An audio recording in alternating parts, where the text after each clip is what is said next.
Alors, qu'est-ce qu'on va manger de bon ce midi? Une petite pizza? Ah, ça me paraît pas mal. 4 fromages. Ouais, non, finalement, je vais peut-être partir sur un petit burger. Ah, ça manque de fromage tout ça. Et si j'allais faire un petit tour du côté des promos? Qu'est-ce qu'on a aujourd'hui? Un acheté un offert, ouais. Bon, pas terrible, hein. Bah, ça nous avance pas, on sait pas ce qu'on va manger. Ah, c'est tentant de se faire livrer un burger bien gras sur sa pause déj ou une pizza le soir en rentrant. Ces dernières années, la livraison à domicile a envahi notre quotidien. Les applications Uber Eats et Deliveroo ont un appétit si féroce que les deux leaders du marché ont dévoré Just Eat. Le 9 décembre 2024, le service anglo-néerlandais a cessé ses activités en France. Le secteur a l'écroc au point de rendre addict plus d'un consommateur. Selon les chiffres 2023 de Food Service Vision, 4 clients sur 10 commandent toutes les semaines. Parfois, d'importantes sommes y passent. Il suffit d'ailleurs de fouiller un petit peu sur les réseaux sociaux pour se rendre compte de l'ampleur du phénomène. Je suis en relation toxique avec Deliveroo, je supprime tous les jours pour réinstaller. Je sais pas qui est le plus toxique, mais c'est trop. 6 mois que je me dis que je vais pas prendre l'abonnement Uber Eats parce que ça va me pousser à consommer. Et au final, ça fait 6 mois que je consomme quand même. Et sans les promos, bien sûr. Comment on stoppe Uber Eats? Pitié, je suis accro. Uber Eats, merci d'envoyer par mail le total dépensé par mois, s'il vous plaît. J'ai besoin d'un électrochoc là. 105 € de commande? J'étais seule? Non, franchement, même moi j'étais choquée de ce que je venais de faire. Nous avons recueilli les témoignages de 2 personnes étant ou ayant été accros à la livraison de repas à domicile. La première a souhaité rester anonyme, la seconde a bien voulu parler à visage découvert. Je m'appelle Cyprien, j'ai 31 ans. Alors j'ai commencé, on va dire à peu près vers 2017-2018. 2017 j'étais encore étudiant, donc c'est vrai qu'à cette époque j'avais pas vraiment d'argent. En 2018 j'étais diplômé. Donc là, c'est vrai qu'il y a eu le salaire qui commence à rentrer, donc c'est vrai que c'est là que j'ai vraiment commencé à me mettre sur ces plateformes-là. Je commandais de façon occasionnelle. Après, là où vraiment tout a changé, c'est au niveau du Covid. C'est vrai que comme je suis dans le milieu médical, avec le Covid, c'est vrai que quand je rentrais, j'étais fatigué, je voulais juste dormir, manger, dormir, et après c'était tout. Donc c'est vrai que c'est à partir de là que j'ai vraiment commencé à commander de plus en plus et malheureusement j'ai gardé cette habitude là tout simplement. Période Covid, quand l'habitude elle devient plus fréquente, on est à peu près à combien de commandes par semaine ou par mois environ? En vrai c'est à peu près tous les jours, hein. Sincèrement c'est vraiment tous les jours. Je peux limite commander avant de rentrer, je sais que voilà j'ai tant de trajet, donc je peux commencer à commander, je sais que dès que j'arrive chez moi, ma commande elle arrive, donc c'est vrai qu'il y a cette facilité là où vraiment on se prend pas la tête, et voilà, vraiment comme j'ai dit, je rentre, ma commande est là, je mange, je me lave et je dors, tout simplement. Il y a des moments où je me disais, mais par exemple, je vais me commander un bubble tea. On est dans un moment dimanche, t'as la flemme, et là tu dis, ah j'ai besoin d'un petit truc, t'as pas envie de sortir, oh bubble tea. Et je me disais, mais attends, Cyprien, tu viens de commander un bubble tea, t'abuses quand même. J'ai des périodes où vraiment je vais beaucoup commander. Et j'ai d'autres périodes où en fait je vais plus cuisiner, etc. Donc c'est vraiment mental parce qu'en fait il y a des trucs qui sont très très simples que je peux faire avec des choses dans mon frigo. Mais en fait l'idée même en fait de cuisiner va m'achever et en fait du coup c'est ouais voilà je commande. Le problème c'est que je fonctionne beaucoup par envie en fait. C'est un peu comme les gens qui aiment le chocolat, qui ont besoin d'avoir du chocolat, qui ont besoin d'avoir un certain type de bonbon. Moi c'est un peu ça en fait. Parfois je rentrais, je me dis j'ai envie d'un burger. Voilà. Ou même j'ai envie d'un burger de telle enseigne. Donc voilà, et pourtant je vais avoir un frigo qui va être plein et des aliments qui sont sur le point de périmer, mais il me faut j'ai pas envie de manger ces trucs-là. C'est aussi ça le problème en fait, je pense que du Deliveroo, c'est qu'en fait c'est l'instantanéité. C'est-à-dire que moi en fait, je faisais des courses avant où je faisais des grosses courses, etc. Et puis en fait, je planifiais des plats. Et en fait, le jour où je dois manger les plats, j'ai pas envie de les manger. Mais encore une fois, c'est une question il y a un côté lazy en fait, il y a un côté aussi mais je pense qu'il faut aussi pas occulter le côté mental. Je pense qu'il y a beaucoup de gens qui se font livrer pour enlever une charge mentale quoi, tout simplement. Derrière cette addiction à commander peut se cacher des problèmes plus profonds qu'une simple envie, de l'hyperphagie par exemple. Pour comprendre comment réagit notre cerveau, nous avons sollicité l'expertise d'un spécialiste. Souvent, quand il y a des différentes problématiques, ça peut être des dépressions, ça peut être des problèmes anxieux ou n'importe, en fait, quand je vais creuser un peu l'équilibre de vie, comment les gens mangent, ben, souvent c'est pointé du doigt comme un souci où les gens me diront, ah, voilà, j'ai la flemme de me faire à manger, c'est vrai que je commande souvent. Et puis, ben, en général, c'est lié à de la nourriture de moins bonne qualité que si on cuisine chez nous. Un des critères fondamentaux pour parler d'addiction, ou de toute problématique finalement psychique, hein, c'est de se demander, ben, est-ce que ça a un impact négatif sur ma vie? Est-ce que ça m'empêche de faire d'autres choses que j'aimerais faire dans ma vie? C'est-à-dire, voilà, quelle place ça prend? Donc, par rapport à ces applications, ben, c'est peut-être, ben, est-ce que ça a un impact négatif sur mes finances? Donc, je dépense plus que ce que j'aimerais. Est-ce que je garde le contrôle finalement? Est-ce que c'est moi qui décide réellement quand je commande ou bien est-ce que c'est plutôt l'application qui va décider à ma place et puis moi, j'arrive pas à résister. Tout est fait pour faciliter le fait qu'on commande là-dessus. Donc, ben, ça a jamais existé en fait dans l'histoire de l'humanité de pouvoir se nourrir de manière aussi facile.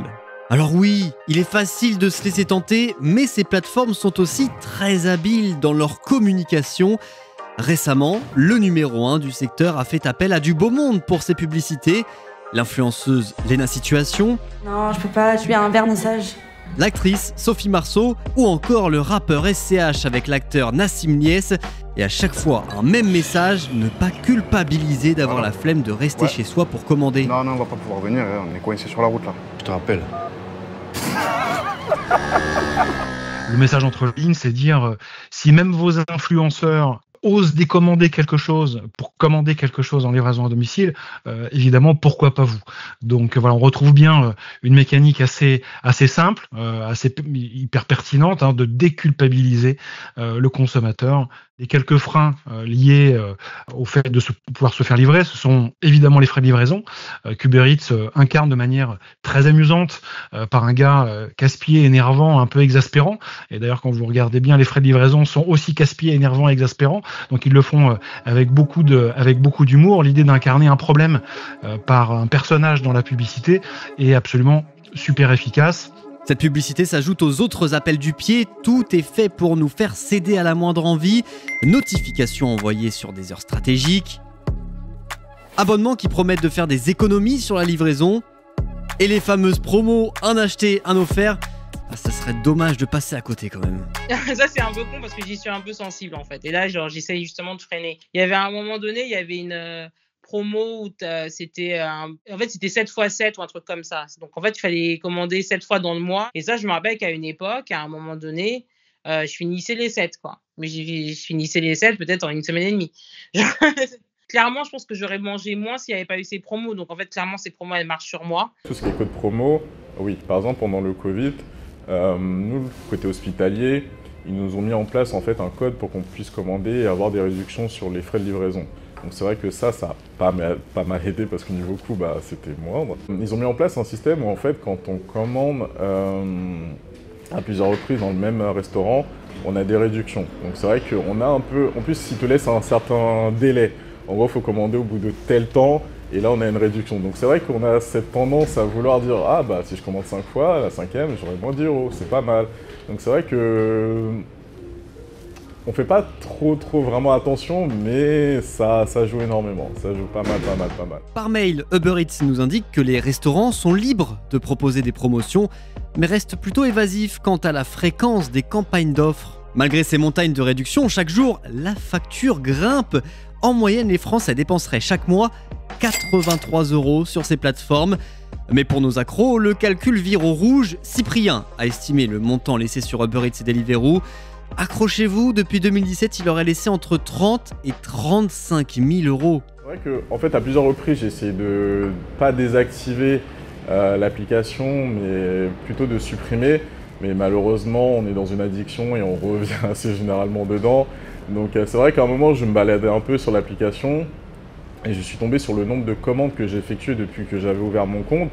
Donc c'est vrai qu'après, j'ai pris à peu près une moyenne. Donc je suis parti à peu près sur 30 € de commandes et j'ai fait le calcul et je me suis retrouvé à 30-35 000 €. Je me suis dit, mais attends, mais ça, c'est un apport pour un achat immobilier. Et les périodes où je commande beaucoup, honnêtement, je pense que je dois être à 4 fois par semaine. On va dire entre 200 et 300 en euros. Donc clairement, c'est un luxe. Moi, je le fais parce que je peux me le payer. Honnêtement, mon argent, il serait mieux employé ailleurs, mais aujourd'hui, je peux me le payer. J'évite de regarder combien je dépense. Parce que sinon, ça peut faire très peur. Tu veux dire que, bon, en fait, ça te fait plus d'un mois de courses que tu as dépensé dans genre 15 repas, quoi. En fait, clairement, je pense que le jour où j'en aurai plus les moyens, je vais arrêter. Faire le calcul, ça peut être le meilleur moyen d'avoir un déclic. C'est aussi le conseil de Marine, cette experte en finances personnelles aide les gens à remettre un petit peu d'ordre dans leurs dépenses. Pour moi, je trouve que oui, il faut effectivement toujours faire l'addition au mois et même à l'année, parce que ça permet de se rendre compte en fait de tout l'argent qui part là-dedans. Si on part sur une commande autour de 25 €, disons 2 fois par semaine, ça fait déjà 100 € par mois. Donc par an, ça fait 1200. Et c'est pareil, on peut s'amuser à compter sur 10 ans, 12 000 €. Il y a beaucoup de personnes qui commandent vraiment fréquemment, donc qui ont un gros budget livraison à domicile et qui au final se retrouvent à découvert tous les mois. Ça, j'ai plusieurs personnes qui m'en ont parlé.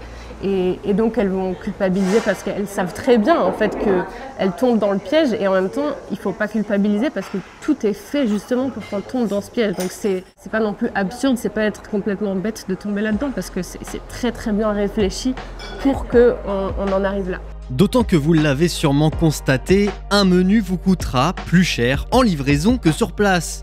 Dans ce kebab des Hauts-de-Seine par exemple, le menu est affiché à 10 € contre 14,90 € en livraison. Et le constat est le même un peu partout, quelques mètres plus loin dans ce fast-food, il faut débourser 10 € pour un menu original, soit 4,50 € de moins que sur les plateformes. Une belle marge qui s'ajoute aux frais de service et de livraison. On l'a vu, les plateformes font appel à tout un tas de mécanismes qui nous poussent à commander. Après avoir fait ce constat, comment arrêter ou au moins comment réduire ? Julien Borloo nous livre quelques astuces. Ce qui va nous faire commander, c'est la facilité d'accès à ça.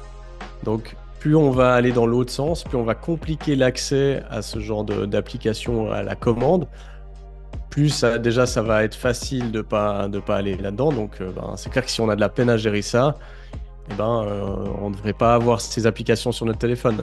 Et puis, nous faciliter la tâche pour mettre les bonnes habitudes qu'on veut. Donc, ça veut dire que on va devoir planifier finalement un peu nos repas. Parce que si on arrive chez nous, qu'on ne sait pas ce qu'on a dans le frigo, qu'on ne sait pas quelle recette faire avec, et qu'on a déjà faim en arrivant, il y a toutes les chances pour qu'on commande. Si on a prévu déjà à l'avance, qu'on sait exactement, voilà, demain soir, je fais tel plat, j'ai tout ce qu'il faut pour le faire, et puis je fais en sorte d'arriver chez moi en ayant peut-être grignoté un petit truc avant pour pas arriver affamé, pour que je puisse tenir, je sais pas, la demi-heure ou l'heure que ça me prend de cuisiner, il y a beaucoup plus de chances qu'on y arrive. Quel conseil tu pourrais donner aux gens qui sont dans une situation de commande un peu trop habituelle pour essayer de diminuer en fait. Faites vos calculs. Moi, c'est ça qui m'a stoppé net. Et pour le coup, j'en parlais à un collègue parce que moi, ma situation me faisait rire. Donc en fait, j'étais au travail, j'en parlais avec des collègues plutôt. Ils étaient choqués, mais je sais qu'il y en a un qui commande énormément. Moi, il m'a dit, mais en fait, moi, si je regarde, je pense que je suis pire que toi. Mais j'ai pas envie de regarder. Je pense qu'il était dans un déni parce qu'il sait, mais s'il voit les sommes, même lui, il va se dire, en fait, non, c'est beaucoup trop. Et encore, moi, je disais, je commandais une fois par jour, mais je sais, il y a des gens, c'est matin, midi, soir, tous les jours, et c'est énorme. Malgré un petit creux depuis 2023, la livraison de repas à domicile ne se laisse pas abattre.